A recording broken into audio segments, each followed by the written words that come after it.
Slovenska reprezentanca oziroma kajakaški del je imel v današnjem sporedu torej 3 finalne nastope. 8. je bila Ajda Novak, 7. je Petra Krauzer. Prej smo govorili z Martinom Srabotnikom, ki je prišel drugič v tej sezoni na zmagovalni oder, ampak Petra Krauzer za začetek tudi z vami, morda pogled na dogajanje v tem koncu tedna. Današnja proga in vse skupaj, kar se je dogajalo, je bilo izredno zahtevno. Prav užitek je bilo gledati praktično vse tekmovalce in tekmovalke. Na koncu, kako ste zadovoljni, znova ste med elitno deseterico? Jaz ne vem, če je bil to užitek gledati, ker proga je bila kar težka, malo proti vodi postavljena, tako da so se napake dogajale. Vse smo videli časi z izjemo Jeržita, koliko je imel dotik, so se slabšali iz polfinala, ampak na koncu smo vmečkaj sreče in samo fora nisem zadovoljno. V finalu mi je lepo čas tekel, v finalu sem pa v bistvu se matral spet že tako tukaj v letošnji sezoni od štarta do cilja, že na drugih vracih v ES-u ni lepo čas zagrabil in sem mogel na silo bazo več nikoli. V bistvu nekako poskušal se boriti do konca. Vedel sem, da je v igri skupno seštevek svetovnega pokala, ampak ni bilo še nič odločeno.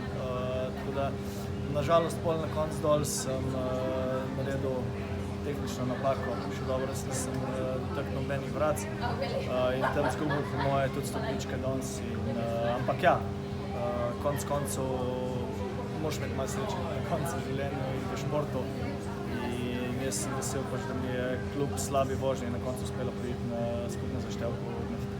Ampak če pogledamo sezono, začetka od Prage, govorimo o sezoni svetovnega pokala do Seudržela, še vedno se držite najboljših 10. Je to sploh podatek za vas? Vem, da ste v svoji karieri že veliko stvari dosegli, ampak držite se najboljših?